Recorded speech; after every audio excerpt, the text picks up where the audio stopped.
मर गया। से भाग जाओगे मुनि जब धनुष संभालेंगे, से भाग जाओगे मुनि जब धनुष संभालेंगे, पढ़ोगे मेरे चक्कर में धनुष का सर उठा लेंगे। अरे सुनो रघुवीर खड़ा है, नहीं नहीं तब तक सिकत की तलत तक कसम किसका उठा लेंगे। तुम्हें क्या हो गया मुने, जो करते ही तो जाते हो। हर सिकत के वीर सिंहों को मुनि भरसा दिखाते हो। यद्यपि उसमें प्रसिद्ध था सहस्त्रा बाहु, जिसका जहान में कोई दूसरा न जोड़ा था। मैंने ही कठिन कुठार की थार सो, यद्यपि उसके पास से न छोड़ा था। सुन रे दुष्ट लक्ष्मण, मैं वही हूँ परशुराम, जिसने छात्र वंश का कोई न छोड़ा था। तो छात्र में मजा दिखा देता, अब तो छात्र में मजा दिखा देता। अरे रोड मिटा देता, की जात भुला देता, अब ये छीनता खा देता, और छल कर पर चुराना पंडित जी सभी भुला देता, और सीधे धरोहर वाली लक्ष्मण सौदा सिंह जगाता है, तू रघुवंशी कौओं को तू कान कौर बनाता है। सुन लीजिए बउआ लखनलाल, तेरे आते हैं जैसे मरणहार चींटी के पंख स्वयं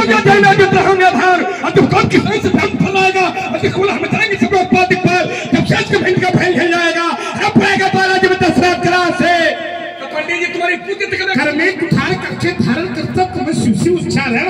नादान लखन रे जान जान, क्या तेरे बुद्धियां नहीं ज्ञान, मुनियों से लड़ने की शिक्षा किसने तुझको सिखलाई है।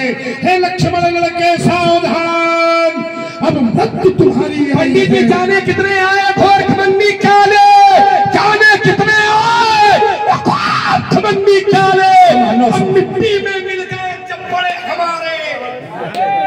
नीत पथ पर तुम चले, शायद तुम्हें हम छोड़ देंगे। और अनीत पथ का लिया सहारा, नस नस तुम्हारी। पंडित जी हमारे नस नस तो आने वाले गंगा किनारे सुलग रहे हैं। तुमको भी सुलगा दूंगा थोड़ी देर में। और एक बात बता दे, आज मैंने भी हद ठानी है। क्या ठानी है? मैंने भी हद ठानी है।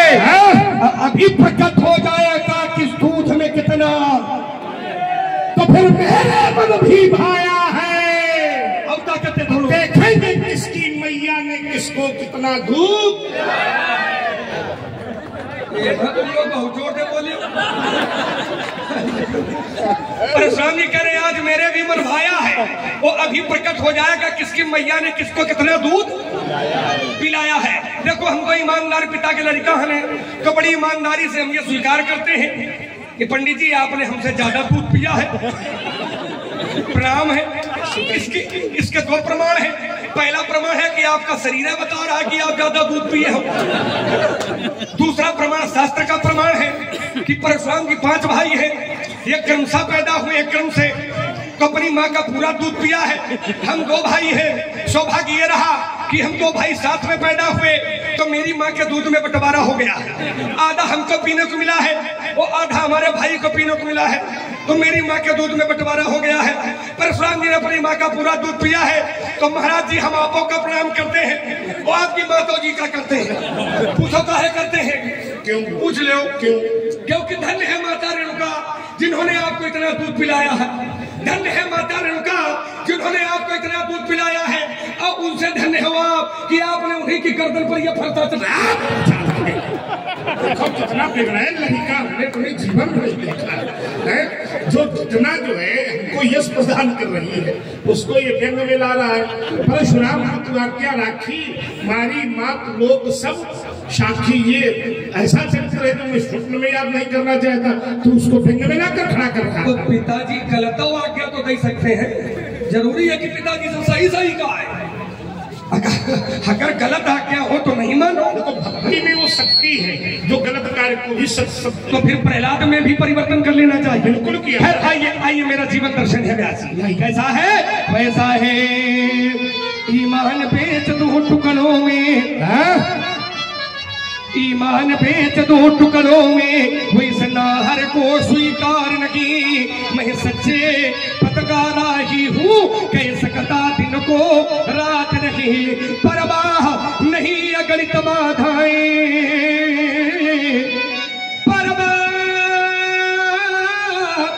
नहीं अगणित बाधाएं, ये आती है तो आने दो। ये आती है तो आने दो, ये महान हंस कीर्ति निर्घटाए, ये छाती है तो छाने दो। अरे हमें चिंता किसकी है, हमें चिंता किसकी है, हम अपने इस पथ के मतवाले तूफान प्रलय झंझावों में हम कभी नहीं रुकने वाले। मैं आशा वादी मानव हूँ, मैं आशावादी मानव हूँ, क्या हो सकता कभी निराश नहीं, क्योंकि जीवन मेरा दास है लेकिन मैं जीवन का दास नहीं।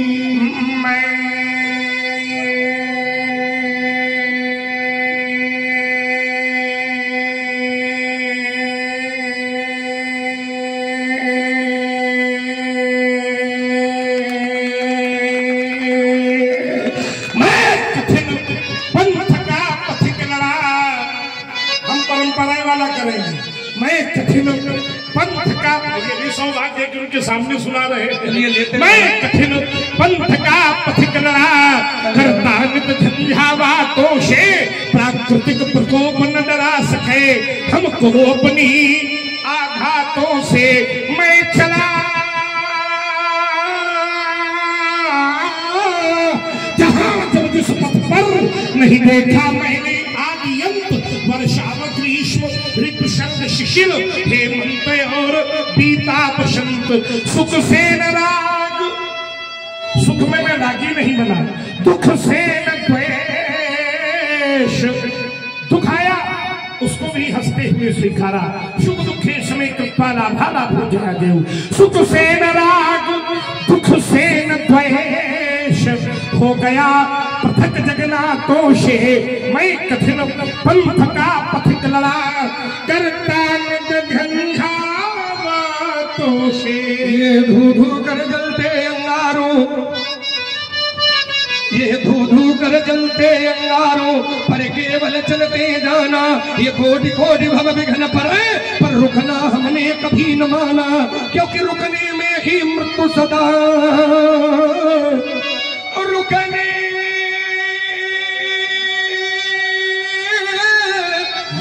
ही मृत्यु सदा, चलने में हमने जीवन मांगा।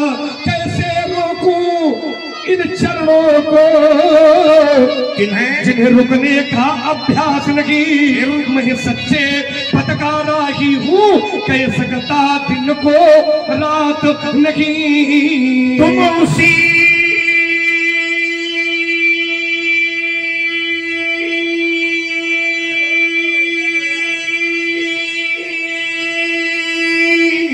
पंथ पर बढ़े चलो जिस पर चलते जब साधारण, यह दुर्गम यह दुर्गम यह दुर्गम पथ क्यों अपनाया, इसका बतलाओ तो कारण। मैं करता हूँ यह मेरा है, क्या करे यही तो माया है। मैं मोर तोड़ पे माया जिस मस्की ने जीव मिटाया। मैं करता हूँ यह मेरा है, जब इसका कर डालो विनाश, फिर पथिक अकेले ही पथ पर बढ़ने की होगी प्रबल आश। माया में सना हुआ जीव अपने मार्ग को भूल बैठता है, इसलिए अज्ञात पंथ अज्ञात लक्ष्य, अज्ञात पंथ अज्ञात लक्ष्य, फिर मिलो पथिक अज्ञातों से। मैं कठिन पंथ का पथिक लड़ा, करता झंझावातों से। बहुत सुंदर देखिए महाराज, प्रत्येक व्यक्ति के चलने का अपना अपना प्रकार होता है, अपना अपना तरीका होता है, और कुछ मेरा भी प्रकार है। क्या है? मेरा जीवन दर्शन है। कैसा है? श्रवण करे ओ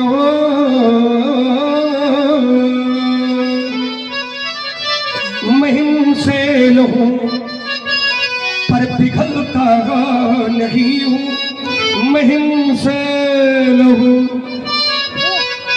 पर पिघलता नहीं हूँ। फिर क्या हो? स्वयं ज्वाल हूँ किंतु मजलता नहीं हूँ, महिम सैल हूँ। बनाता बहुत पर विधाता नहीं हूँ, बनाता बहुत पर विधाता नहीं हूँ।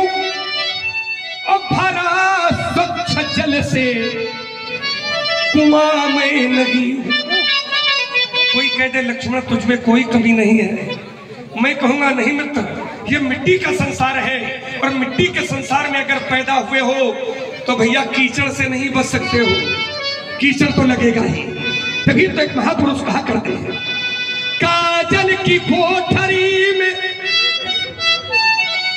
कितनों ही सयान हो जाए, एक सीख लागी है पैलागी। तभी तो कहता हूं भला स्वच्छ जल से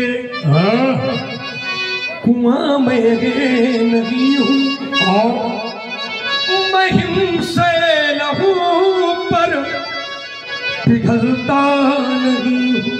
तू हिमशैल है, तू हिमशैल है, तो तुझे पिघलना पड़ेगा। तभी ज्ञान गंगा अवधि में बहेगी। स्वयं ज्वाल है, तू स्वयं ज्वाल है, तो तुझे झलना पड़ेगा। तभी ज्ञान ज्योति ये खट खट जलेगी। एक भाव है, चलता बहुत किंतु जाता नहीं हूँ। चलते हो जाते नहीं, आप तो दूरगामी चलता बहुत किंतु जाता नहीं हूँ। बनाता बहुत पर विधाता नहीं हूँ। सुलगता है तो फिर तुझे धुआं बनना पड़ेगा। सुमन है लखन तो एक न एक दिन खिलना पड़ेगा। सदा दूसरों से गया मैं छला हूँ, सदा दूसरों से गया मैं छला हूँ। मैं ये नहीं कहता मैं बहुत अच्छा हूँ ना, संसार है एक से एक अच्छे लोग पड़े हैं। भला तो नहीं, भला तो नहीं, पर बुरों से भला हूँ। कहता हूँ जो बात वह पलटता नहीं हूँ। अथवा सुलगता बहुत, सुलगता बहुत, सुबह सुंदर लगता बहुत। और सुंदर लगने का एक प्रमाण भी है, देखन नगर भूप सुतया उस समाचार पूर्वासिन पाए भाए धाम। काम सब त्यागी मन हो रंग निधि लूटन। जिस गली से निकल जाता हूँ ही हर सही पर सही सुमन। निकल जाता हूँ नहीं, निकल जाते हैं, कोई बात नहीं है। ही हर सही पर सही सुमन, सुमुखी सुलोचन बंद जाई जहाँ जहाँ बंद को कहा परमा। जिस गली से निकलता हूँ तो लोग कहने के लिए बाध्य हो जाते हैं, महाराज क्या कहते हैं? जाने कितने दिनों के बाद शाबाश, गली में आज चांद निकला। तुम आए तो आया मुझे याद। ये केवल तुम ही कर सकते गली में। हाँ ये लक्ष्मण का तभी तो कहता हूँ सुलगता बहुत, हाँ? सुलगता बहुत, सुलगता बहुत पर धुआं मैं नहीं हूँ, हाँ? महिम से लहू पर पिघलता कोमल बहुत नहीं, कोमल बहुत पर मुलायम नहीं हूँ। नहीं इसीलिए तो नहीं कोमल बहुत पर मुलायम नहीं हूँ, और रहता यही किंतु कायम नहीं हूँ। भरोसा नहीं है फिर तुम्हारा। अरे छलों में छला है, प्रलय में पला है, कायम तो नहीं हो। पर सबसे बुरा तू सबसे बुरा है। सुलगता सुलगता कहता गली में आज चावल निकला, मैं सबसे बुरा हूँ। सुलगता है तो हाँ मैं सबसे बुरा। तो एक तुम अकेले थोड़ी निकले, चांद निकले, ये सब तो सही कोई है। बात नहीं। हाँ तो ये ना कहो कि निकला, अगर हम भले की नहीं है तुम हो लेकिन अकेले थोड़ी हो। अकेले के वो घूम के देखो तो कोई तुमका एक फूल का कोई तुमका फूटी ना खींच दे। हाँ अकेले जाना कभी तो पता चलेगा, अकेले जाना तो पता चलेगा। वो तो बड़े ऊर्जा कोष के साथ लगे हो तो प्रकाशित ही रहे, नहीं तो अपने आप को समझोगी कुछ। जैसे कोई प्रकाश प्रकाशित हो रहा वो तो कहीं और से प्रकाशित हो रहा है, वो कहा कि नहीं हम सब कुछ नहीं, हम कुछ उसके अलग कभी होके देखना तो पता चलेगा अपना अस्तित्व। अच्छा वो है तब हम तब तुम कुछ हो, तुम हो है, जब वो है तब है कि नहीं है, जब वो है तब है कि जबरदस्ती न करो, जब वो है तब हो, जब वो नहीं है तो तुम बिल्कुल कुछ नहीं। बात नहीं समझ पा रहे। वो है तब हम है कि नहीं है, ये आओ है ये मानिए। हाँ मान रहे, बिल्कुल मान रहे। हम है जब वो है तब तो वही समझौता आप तो कहलाना क्या चाहे। हम है, हाँ वो है तब हम है, तुम हो, हम है, वो है तब है तो तुम हो। अरे भाई अगर वो ना हो, वो का क्या अर्थ है? ईश्वर अंश अच्छा जीव अविनाशी, वो है तो हम हैं। और जिस दिन वो चला जाएगा, कौन पक्षी कौन जो ये बोल रहा है यही, और जब ये वो चला जाएगा तो जो ये शिव है ये फिर शिव हट करके फिर ये 100 बन जाएगा। मालूम है? आओ जरा इसको थोड़ा तभी तो एक बार मैंने पूछा था क्या? कहाँ से आए हो? व्यक्ति ने कहा जानता नहीं हो। मैंने कहा जाना कहाँ है? कहा यही नहीं जानता हूँ। मैंने कहा कैसे व्यक्ति हो, कहाँ से आए हो, कहाँ जाना है, आपको मालूम नहीं है? व्यक्ति ने कहा ये मेघ है, बादल पानी बरसाते हैं, पानी की बूंद धरती पर गिरती है, और धरती पर गिरने के बाद में पानी की बूंद का प्रयोग इन सांसारिक लोगों के द्वारा किस रूप में किया जाता है वो मेघ नहीं जानते हैं, हम कैसे जान जाएंगे? आइए 4 पंक्तियां सभा के मध्य प्रस्तुत है। हृदय में विश्वास है सबको अच्छी लगेंगे।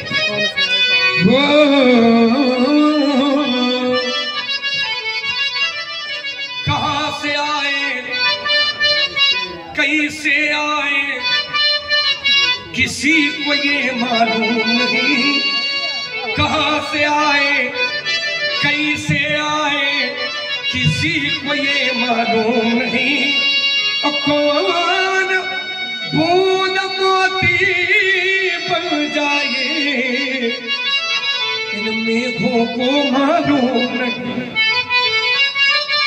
प्रातः काल होते ही पक्षी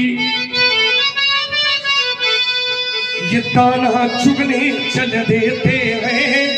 मित्रों कवि ने पक्षी शब्द का प्रयोग किया है, और ये पक्षी शब्द का अर्थ और किसी के लिए नहीं है, ये पक्षी शब्द का अर्थ हम सभी लोगों के लिए है। प्रातःकाल होता है, हम सभी लोग अपने अपने घरों का त्याग कर देते हैं, परिश्रम करते हैं, और उस परिश्रम के बदले में जो धन मिलता है उस धन से हम सभी लोग अपने अपने परिवार का उदर पोषण करते हैं। कवि ने कहा ये प्रातः काल होते ही पक्षी ये दाना चुगने चल देते हैं। छोड़ घोंसले में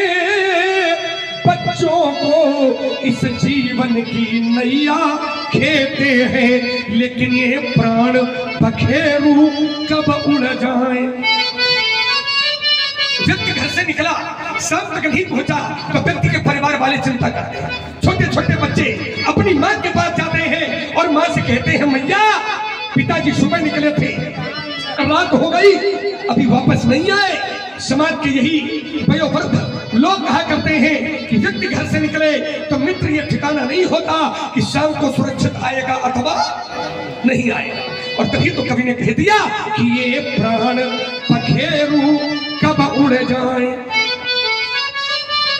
ये इन बच्चों को मालूम नहीं, ये प्राण पखेरु कब उड़ जाए, ये उन बच्चों को मालूम नहीं।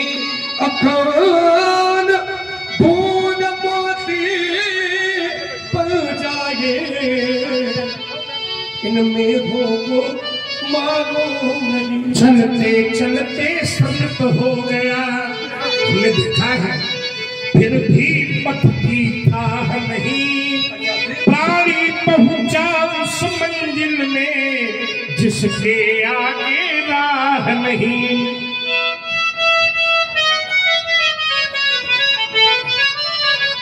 कितने तारा है अंबर में ये दिनकर को मालूम नहीं। कौन कली पहले खिल जावे ये वृक्षों को मालूम नहीं। कितने तारे हैं अंबर में, दिनकर दिनकर कहते सूर्य को। सूर्य तो वैसे भी तारों की गिनती नहीं कर सकता है। क्यों? क्योंकि जब सूर्योदय होता है तब तारे गायब हो जाते हैं और तारों की गिनती सूर्य नहीं कर सकता है। हाँ, अगर चंद्रमा एक बार प्रयास करे, हम ये नहीं कह रहे कि कर सकता है, अगर एक बार प्रयास करेगा चंद्रमा तो तारे कितने हैं ये चंद्रमा तो बता सकता है, लेकिन सूर्य तो कतई नहीं बता सकता है। लेकिन मेरा कथोपकथन है कि दो अनजाने राही, अनजाने अपरिचित राही, राही कहते हैं मार्ग में चलने वाले व्यक्ति को। कभी ने कहा एक नहीं है दो हैं, दोनों ने कहा दो है, तो दो में कौन कौन है? तो कभी ने कहा एक का नाम है बर और दूसरे का नाम है कन्या। बर और कन्या ये दो अनजाने राही। एक अवसर आता है इनके जीवन काल में, कौन सा? जब ये दाम्पत्य सूत्र में बंधते हैं। तो अनजाने राही एक दिन दाम्पत्य सूत्र में बंधते हैं और साथ न छोड़ेंगे जीवन में, ऐसी कसमें खाते हैं। लेकिन कौन सा साथी कब छूट जाए। न पत्नी को मालूम है कि पति पहले जाएगा और न पति को मालूम है कि संसार की लड़ाई में क्या पत्नी का साथ पहले छूटेगा। और तभी तो कवि ने कह दिया कि कौन सा साथी कब छूट जाए, ये दंपति को मालूम नहीं। अकान बूंद मोती पड़ जाए, इन मेघों को मालूम। मैंने देखा है कि ऋषि दधीच का दान विश्व में, दान न होता तो सृष्टि का वर्चस्व न बचा होता। ऋषि दधीच का दान विश्व में, और ये जब धर्मों का निरूपण हुआ तो सबसे पहला दान धर्म ही बताया गया भीष्म गीता में, ध्यान देना। तो ऋषि दधीच का दान विश्व में अमृत का वरदान बन गया। शिल्प कलाकारों के द्वारा उस पत्थर का सम्मान बढ़ गया।